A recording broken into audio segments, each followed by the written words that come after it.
My name is Jerry Gill. Today is September 10th, 2010. I'm visiting with Jamie Donovan Horning in Stillwater, Oklahoma, in her parents' home. This interview is for the Old State Stories Project of the Oklahoma Oral History Research Program.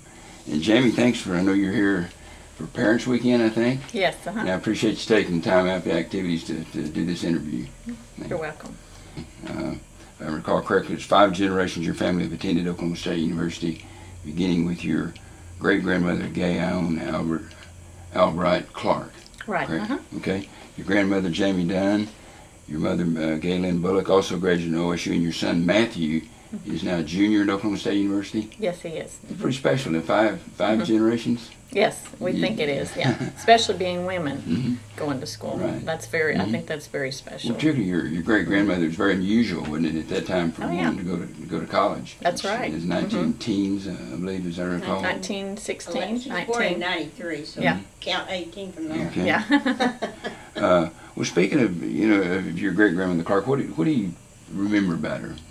Oh, I remember she was a pretty sharp lady. She always, till she got ill, she seemed to know what was going on and around, and very on top of what was going on with her community.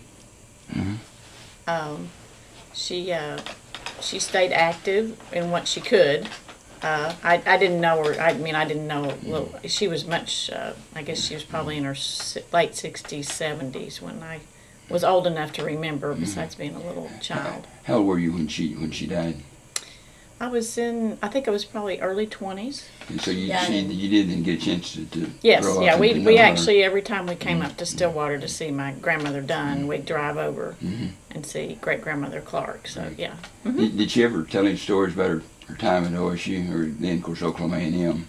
Well, she more told about afterwards, because she taught in a little one-room schoolhouse, and she had several kids from like 6 to as old as they could, and a lot of them would leave when they were 13 or so to go work in the field. So she talked a little bit about that, and how she had fun doing that, teaching the kids. And of course, so obviously then she graduated in education. Was a school teacher, and then most of her career, most of her life. Right. What I understand was it was a kind of a special certificate. Like you went, I think, about 2 years. So it was specialized, and it was just kind of a teaching certificate. Yeah. But she never talked about Old Central or any of her classes, or anything. She talked a little. I remember she talked about knowing it was there, and that was kind of the only thing that was there. She didn't remember. It would be all new to her. She went back and saw all the growth. It'd be amazing, wouldn't it? Yeah. It's amazing if you hadn't been here 10 years. What's happened? Yeah. What did your grandmother Dunn? Did she she talk to you about her OSU experiences? She did. She talked about going to. Now she went to school in the late Depression, so she talks a lot about having just a few dresses, and she changed them out and going to OSU, and again it was a little more sophisticated then. And she got her degree was in like administrative, like it was a 4-year degree.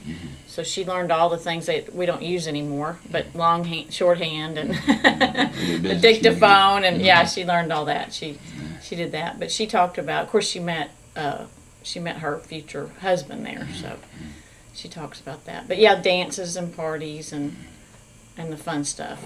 Yeah. I was trying to recall from conversations earlier, but did your great grandmother? Did she meet her husband at OSU, or did she meet him after she graduated? I don't think she met him there. I don't know when she met him, but she didn't meet him there. Yeah. Did your grandfather then also her husband then also attended Oklahoma State? Did they met there? Yes, and he was older and going. I don't really remember much about that, but he was older, and he actually had enlisted. And so he went there, and then he enlisted, and he actually was in World War II. So now your mom graduated from Oklahoma State as well. Which you mentioned earlier before we started. This 5 generations, especially being women coming through, is very interesting. But so your mother attended, and what? I know she's here in the room with you, so I'm not going to let her speak for herself. I want you to answer. Okay. What do you remember about her OSU experience? Oh, I remember she always talked about it. College is really important, and she very glad she went. And she did talk about, she likes social, so she did talk about that quite a bit. But just meeting people and having a good time, and it's a good school. So, yeah. And just, I guess, you know, you're always, even if you live here growing up, it's a privilege to go. Were there any traditions that time that she talked about? I don't remember a lot, but we have yearbooks. See, I got to look at my parents' yearbooks from college, so you flipped and see all the dresses and all the different events, and yeah, the hair and the glasses, the cat-eye glasses, yeah. So we kind of looked through things, you know. That's how we knew a little bit about it as kids growing up. So let's talk about you for a little bit, okay? Where did you grow up? I grew up basically in Longview, Texas. I was born in Sapulpa, Oklahoma. And then my parents moved to Odessa. I lived there about 5 years, Odessa, Texas. And then my dad got a job with Gulf Oil, and a subsidiary is called Warren Petroleum, so that's what he worked for, Warren Petroleum. We moved to Longview, Texas. So from 2nd grade till I graduated, we lived in Longview. So you lived in Texas most of your life growing up. Okay. Well, I think the folks in the archives will figure that out with my voice. Like, was there a story about how you got back to Stillwater? Yeah, there's a little story. I actually went to Texas A&M my first year. And I enjoyed it, and I had my high school was 320 that graduated, so it wasn't small. But there was only a small group that went to college, from high school to college. And there was 2 or 3 friends of mine, good friends, that were going to A&M, and I kind of decided late. And so I went to A&M. But in that transition, that summer that I graduated, my dad took another job with Gulf Oil. That was a promotion, and it was overseas work. So my family ended up moving to Oklahoma. So therefore, after my freshman year, really wanted me to transfer. So I said, okay. So I didn't start till my sophomore year at Oklahoma State. And where were your parents living at that area? They were right outside of Tulsa in Sapulpa. So kind of moved back to where I was born. Yeah. Roundabout way. Yeah, it took a little while, but then I came. Well, so I can actually say I'm a double Aggie. So I tell people that. Right. Well, it's kind of a source of pride. I mean, I know you started off as a Texas A&M Aggie, but it wasn't much of a transition with your family going to being Oklahoma State Aggie, I guess. Right. And they're real I mean, as far as they're both agricultural mechanical schools. So. What year, do you remember what year you enrolled at Oklahoma State? 81. 81, and your major was? Chemical engineering. Okay, great.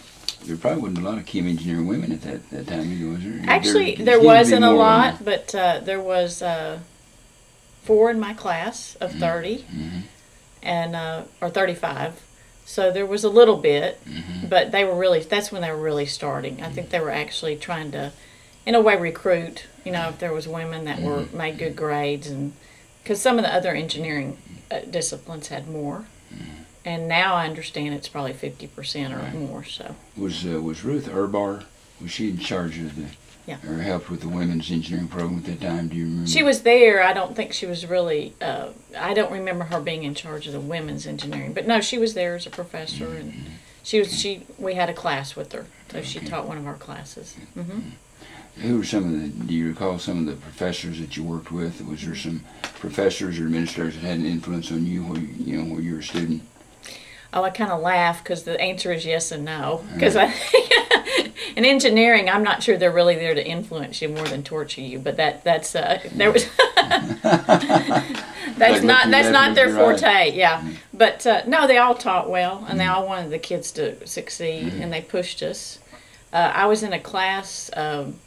I think it's a little unique, but it probably happens every 4 or 5 years. But my particular class had some really smart kids in it.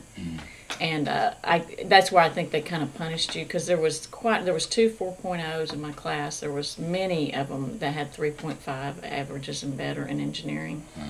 So it was almost like they were going to push us just to break us a little bit, like, and it didn't happen, but congratulations. But Dr. Bell, he was there. Both the Urbars were there, but Mr. Dr. Urbar, he was teaching graduate students at that time.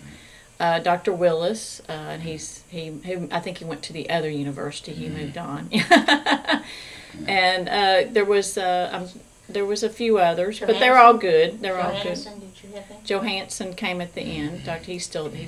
And it was we talked about this earlier, but was Billy Crines, was he?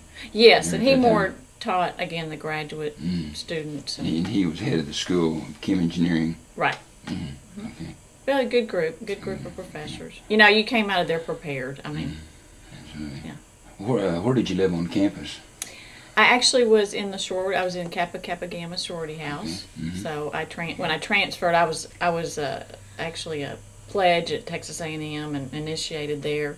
So when I moved up, I moved into the house. So I lived there. In my 5th year, I lived in some apartments on Hester that are no longer there. They were actually pretty new, but they were very close to the stadium. So they raised them to put in all the new parking lot and stadium. Yeah. Well, what about some of the other activities that you're involved in, organizations, student groups? I was in American Institute of Chemical Engineering student chapter, and I was an officer and had a lot of fun. They had 3 or 4 events during the year, so we actually did some social events, and and that was a lot of fun. And of course, I was in my sorority. And we did philanthropy, and then we did parties and social events and homecoming. I was yes, lots of pumping, staying up all night. Yes. That's no issue tradition. Yeah. Well, it's actually, I think, from what I've seen, a little bit of organized than we were going to school. I mean, not that we weren't unorganized, but I think we thought we could get everything done in a much shorter time period. And they seem to start earlier here and be a little more, I'm sure they stay up all night too, but it seems a little less intense than it was when I was going to school. What do you remember about Engineering Week? They used a lot of activities. I remember in that era. Were you involved in any of those? I actually don't remember a lot about that. I remember lots of homework and late nights, and but not. There was always something going on. You know, if you wanted to participate, there's something to participate in. You know, it's up to you to choose what you want to do. Well, what were some of the favorite student activities at that time? Oh, going to the games. They're always fun. Basketball and football games. That's fun. And just hanging out with friends. That's fun. The engineers, we kind of took over the library a lot. You know, we had our little study groups in the basement and where the tables are. So did that. And but I think I just had fun being with people. Yeah, had fun in the sorority, even if it's just being in the house. There's always something going on.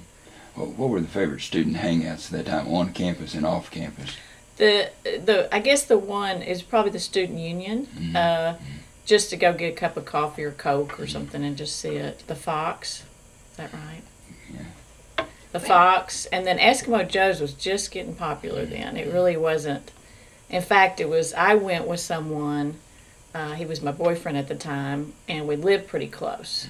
And he said, let's go over here, and I was like, that looks like a place we don't need to go. And we went in there, and I was like, I don't want to be here. So, but he had apparently bought it at that time, and it wasn't just a hit with the kids. It was yet so. But it quickly became. What about Washington Street, better known as the Strip? Actually, I actually didn't go down there that much. I mean, it was just me. Yeah, there wasn't, but that was always popular. You're not just saying because your mom's in the room. No. Actually, I didn't. No, I actually didn't go down there. No, I tell her I'm old enough now. I can. Yeah. Okay. But I remember the kids would go get the hot dogs, which I think that's still here, Coney Island. Coney Island. And oh yeah, there's always popular folks. See, I never saw Garth Brooks, and he was here when I was here. But that's what. Yeah. Didn't even get an autograph, huh? No. What kind of along those lines? What were some of your favorite memories of Oklahoma State as you look back and think about your time at OSU?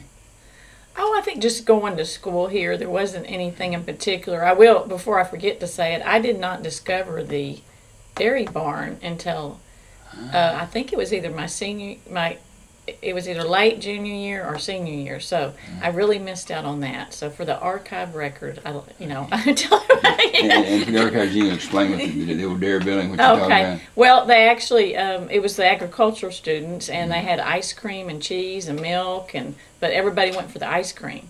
And I just didn't know about it. I guess I was buried in the sand or something. But finally somebody said, we were talking about ice cream. They said, well, you have to go there because that's where the best ice cream is. And I was like, what are you talking about? So, but my husband now, we were dating at the time, we started going over there. And I gained a lot of weight. But yeah. Did you ever have any of the half chocolate and half regular milk? No, I never, I'm not a big milk fan, but I like everything else, cheese and ice cream and But it's fun. I think some of the memories is that kind of thing. You find out something fun, somebody talks about it. We drank a lot of quart coolies from the Quick Trip. That was we'd stop by there. It was the Red Bull of that era. Oh yeah. We go get a quart coolie. But I think just being with people, meeting people, that was a lot of fun. Any administrators stand in your mind? I mean, presidents, deans, department heads, people you remember? No, not really. Yeah. In fact, when we were going to school, and things I can look back on and visiting, I don't know if that was a financially bad time for Oklahoma State at that time, because when you're going to school there, you're not paying attention. But I do remember it looked a little more run down than it looks now or 5 years ago or even 10 years ago. It looked like it was just kind of suffering. So what year did you graduate in? 85. 85. And 85 really was right in the middle of that. And I think it was. Yeah, I think it was kind of suffering. Probably was some deferred maintenance, I'm sure. Yeah, but we would laugh about the flowers dying at the student union. Somebody would plant the flowers and they turn brown. But that was, again, we weren't really paying attention that much. That wasn't. But it's so much better. I can tell that they tried to manage the money and get endowments and trust. And did you have some scholarship support when you were in school? No, I actually didn't, no. 4.0s got that? They probably did. Yeah. Well, Jamie, I didn't ask you earlier about brothers and sisters in your family. Did any of those attend Oklahoma State? Yes, I have 2 sisters and a brother. And the sister that's next to me, Melissa, she did go to Oklahoma State and graduate. And she met her husband, and he graduated also. And I think he was maybe one of the first in his family to go here. So, but yeah, she graduated in computer science. Okay. Yeah. Was she the only one of your? Yeah, the other 2 went to the other A&M. They both went to Texas A&M. Okay. Great, thank you.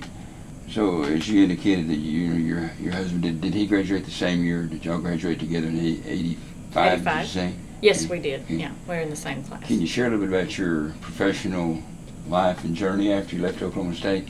Well, as you kind of mentioned, early 85 was not a good year to graduate, especially in the engineering field with OPEC and all the things that were going on. But we were fortunate. Our professors did try very hard to bring companies on campus and recruit for us and help place everybody. So I got a job with Factory Mutual, and it's a business insurance company, and it's all over the world. And I moved to St. Louis. And my husband and I were dating at the time, and so he got a job with Texas Eastman in Longview, Texas, where I grew up, this coincidentally. And we still continued to date, and then he asked me to marry him.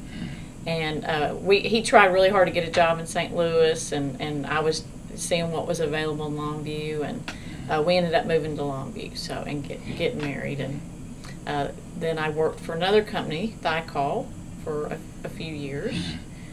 He got a phone call to be interviewed in Charlotte, North Carolina, just kind of out of the blue in '99, and we decided that sounded like a good deal, so we moved to Charlotte, North Carolina. Then I went to go work for Bechtel. I'm sorry, not '99, it was '91. 91. And I went to work for Bechtel in '92, so I've been working for them since 1992. So you were in Charlotte, and then since we moved a little bit, yeah. Okay, so and then you moved to Beaumont, Texas in '99. Texas. Yeah. Okay. Both with work, both associated with work. He was asked to transfer, and then I was asked to come to a job in the Beaumont area. So. Yeah. Right. Can you share a little bit about what you do there with Bechtel? I'm an environmental safety and health manager for Bechtel, and I'm normally the manager in the field. So if the project is in the field, that's what I normally is. And people tease me because I'm being a woman. They said, "Do you like telling the people what to do all the time?" And I said, "Yes, that's kind of fun." So telling a bunch of men what to do all the time. But you know, I set up the programs and the processes and out in the field, and yes, telling people what to do, but hopefully telling people the right things to do. And I'm currently in Houston. I'm currently in the office and managing a pipeline project from the office. I do travel a little bit, but that's where I am now. And your kids, I know Matthew. Yeah, Matthew is at Oklahoma State. He's a junior, and Madeline is a senior in high school. Yeah. Is she going to be the fifth girl, maybe, or is she? She's thinking about it. Yeah. Are you working on her a little bit? Yeah. See, I can say this for the record, but she's a very good soccer player, and we would like her to go to OSU and play soccer. But she's not against going. You know, she's got a couple little soccer offers, and we're going to see how that pans out. So, of course, Matthew makes the fifth generation's road to Oklahoma State. Right. Let me hold that thought for just a minute. Would it be special? It's sort of interesting as we have interviewed your family line. It's been women, as we indicated earlier. I mean, your great-great-grandmother, and then your grandmother, and your mother, and yourself. And it'd be neat if you had 5 women in the family, 5 generations. Oh, yeah. It'd be pretty special, wouldn't it? Yes. I'm sure there's not too many 5-generation women families in Oklahoma State University history. I don't know. I would think not. I would think that would be Maybe 3 or 4, but not 5. something. Yeah, Well, I think that would be difficult just because the college was just starting, and you know, people kind of move and go about different places. So. Well, and we're excited to have Matthew at Oklahoma State. Can you tell us something about Matthew? He's a junior here, is that right? He's a junior. He's an architectural engineering major. He loves it. He loves all the things. He's probably more active than Jim or I were. But I mean, that was one of the things I told him. I think I did miss out on some things because I was just.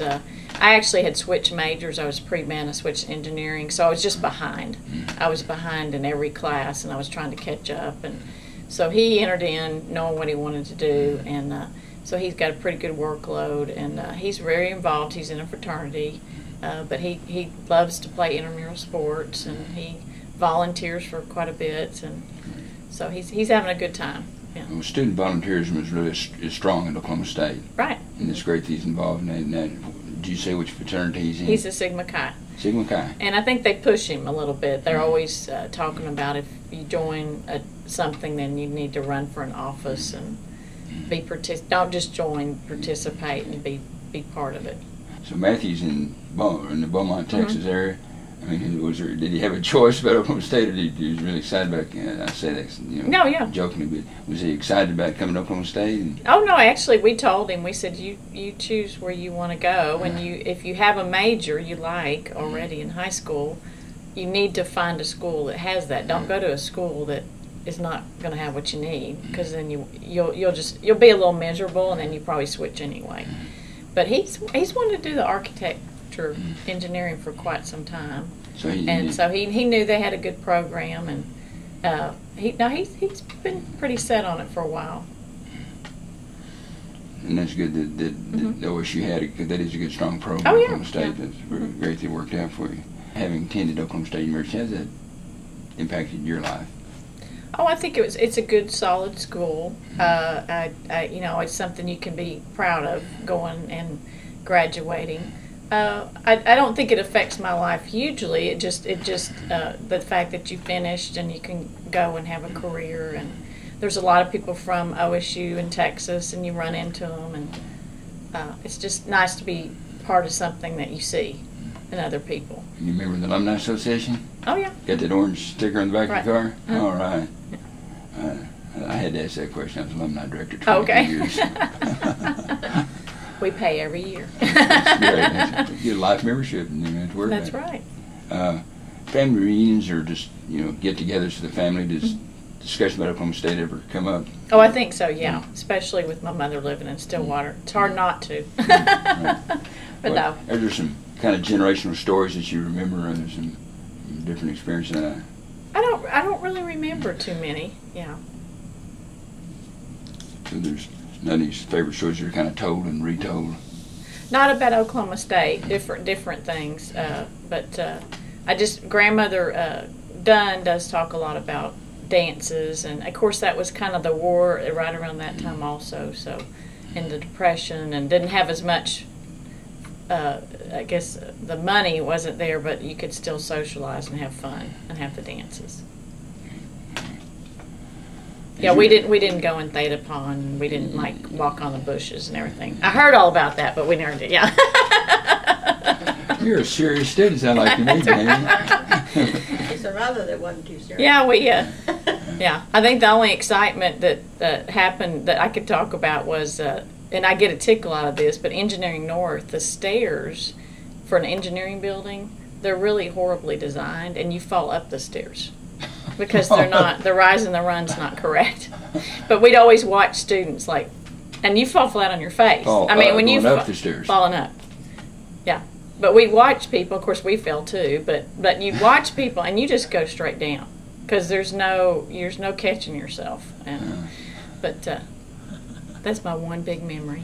That and there's always little things you catch. I had a roommate in the sorority. We had a 5-girl room. There was different sized rooms, and had a 5-girl room. And one girl, a very serious student, and she would stay up all night long studying, but she would fall asleep, and she'd have her light on. So when I'd wake up, because the light was in my face, I'd turn off her light. Then she'd turn it back on.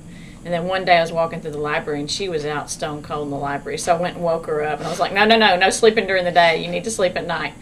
Yeah. Tough. Yeah. Tough. As you kind of reflect back on the experiences, you've talked a little bit about different times in the teens, 19 teens, and the kind of the Depression era, and then sort of in the dip, and you're in the 80s. As members of your family talk about those your experiences, how are the experiences different as they experienced at OSU? I think the difference is just the growth when they talked about it, because talking about where it's just 2 or 3 classrooms and prairie and I guess where they lived, some of the places they lived. So that's what I guess when you hear it from everybody, you hear how it's grown and what's come about, and the majors and different things that they offered. I think that's the thing I remember. What stayed the same? What as you think about what things you think about Oklahoma State? What's sort of stayed the same through the generations? Well, I think the school, the spirit of the school, and their vision, I guess, what they want to be as a school, that's probably stayed the same. Yeah, just conservative, agriculture, mechanical, just producing a good student. That seems to have stayed the same. Kind of that land grant tradition. Yeah. You said the A&M school. Yeah. Kind of a people's school. I think the jokes have stayed the same against OU. They probably not changed. How proud of you of how Oklahoma State's grown through the years? I mean, since you graduated into the... Well, it's good that it has. I mean, that's always nice to see that it can sustain. As an alumna of the university, how do you feel about all the new facilities on campus? Well, it's always nice. Yeah. Again, saying I was here during the 80s, it was always nice to see that, there is some money coming in and there's good things happening. And I think that's good. I think that helps the school. You always, I've been on school boards. I was on the high school board, and alumni are very important. They feed the school, they help people come in, and they literally money. They really support the school. So I think that's important that that's happening. And the flowers are growing now. The flowers are growing. Good. I see the flowers. Yeah. Oklahoma State's expanding, it's growing, and it's changing, but what would you hope it stayed the same about Oklahoma State? Oh, I think the students, the people, the staff, just, again, the same, I don't know if you call them traditions, but the same culture. I think, like you said, the land grant philosophy. I think it's a conservative school, and I think it should stay that way. There's enough liberal schools. They can stay on the East and West Coast. Left to right yeah, coast. That's right. What What strengths do you think Oklahoma State needs to build on going forward? You said you've been on the school board. You kind of understand how physical plants and curriculum and things need to grow. How do you think Oklahoma State's going to need to change in the future to remain a great university?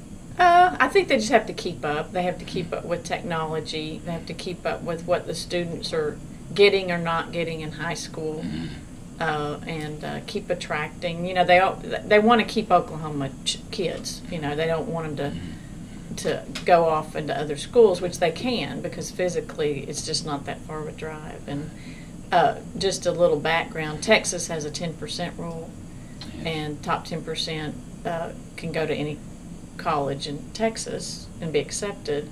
Well, that's actually caused a lot of kids to go to Oklahoma State, which is good. It's a good thing.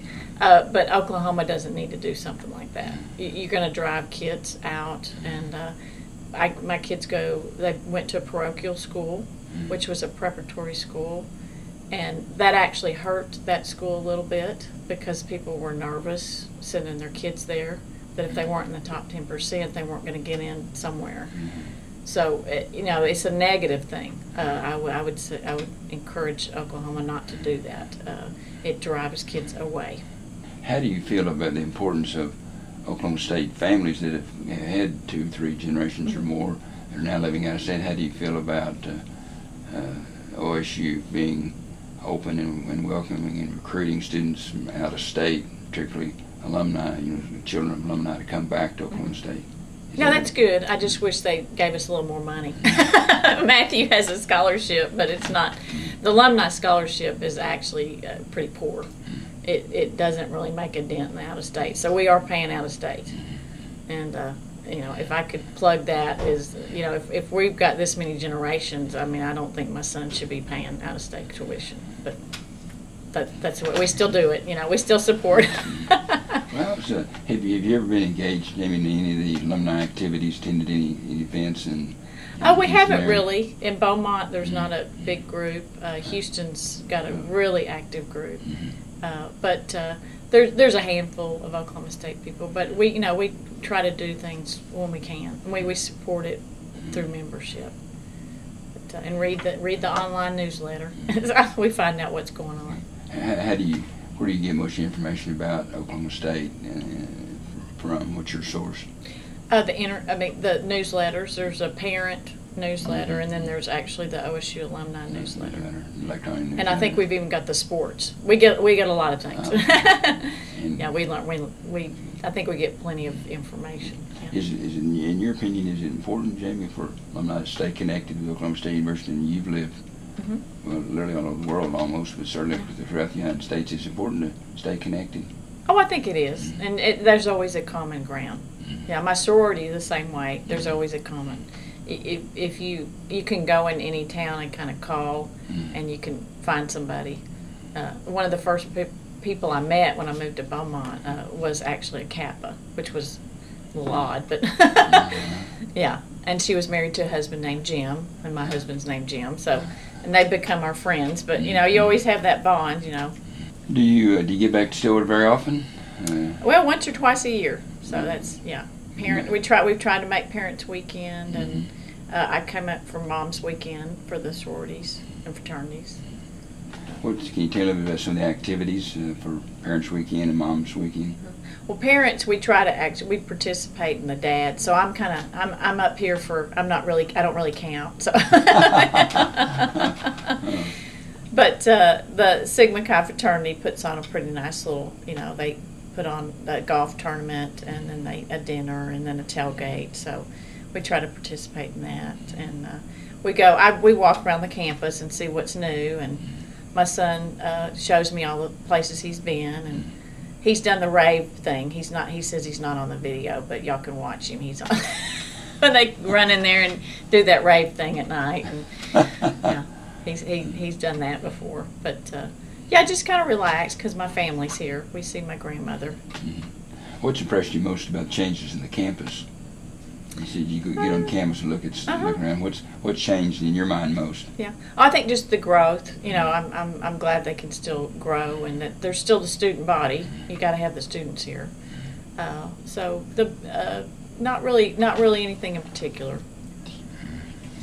Oh, T-Boone Pickens Stadium. My mother says the same. But it's a pretty impressive stadium. Isn't It's it? a nice stadium.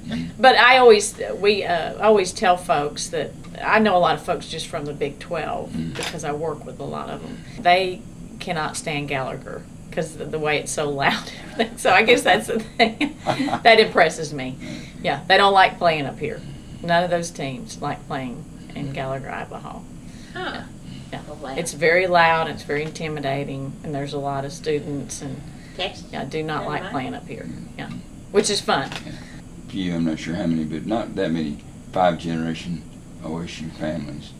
And as we talked about earlier, particularly when you've got 4 generations of strong women, you know, in there. I mean, how do you think about how? I mean, is that special to you when you think about that? Oh yeah, I'm real proud of what they did. You know, just doesn't happen, and you know, even if its teaching was very important on the frontier back then, and to go there, and her family didn't have a lot of money. They were farmers, and they did well, but to send their daughter off to school to do that, I mean, that was a big thing back then.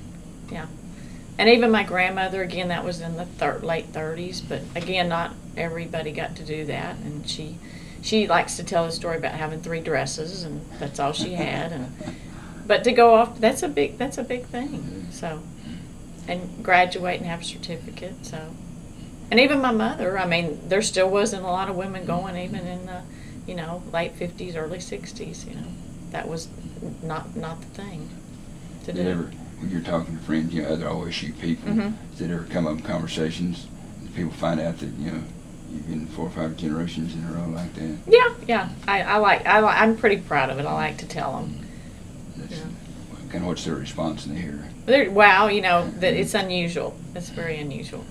But say, Matthew, how did he feel about that? I mean, I guess he sort of knew about the family history, but didn't he? I mean, when he was enrolling things, he's the 5th generation.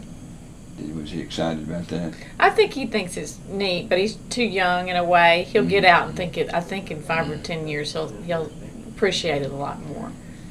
But I think it was just for him to go here. He really likes a lot of the tradition, so he likes to go to all the different places, and he likes the football. He actually leaves his tailgate party, his little Sigma Chi tailgate party early because he wants to get a good seat.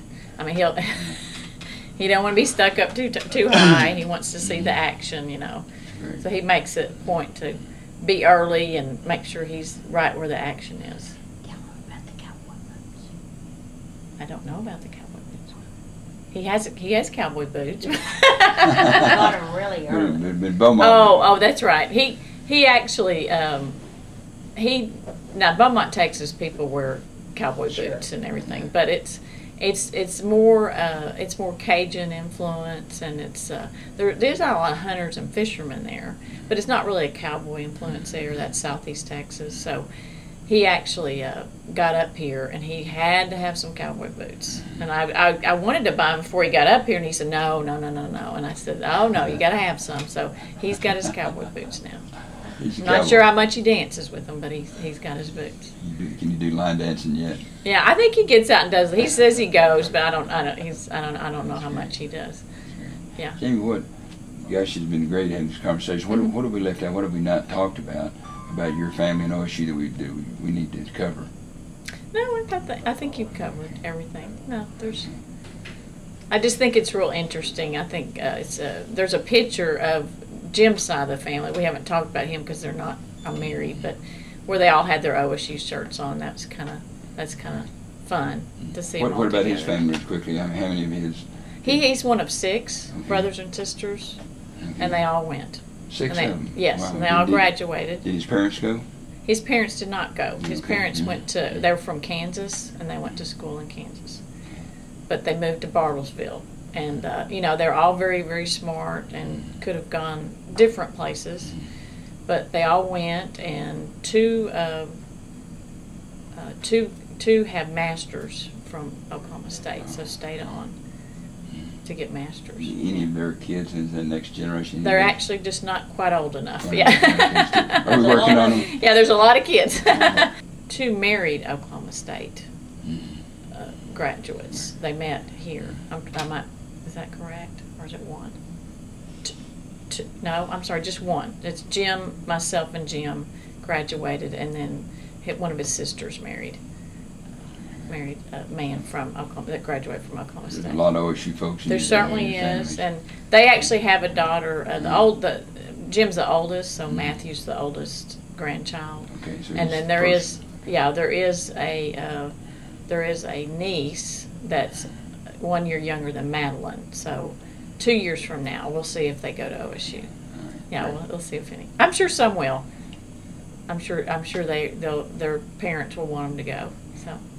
Jamie, thanks. I appreciate it very much.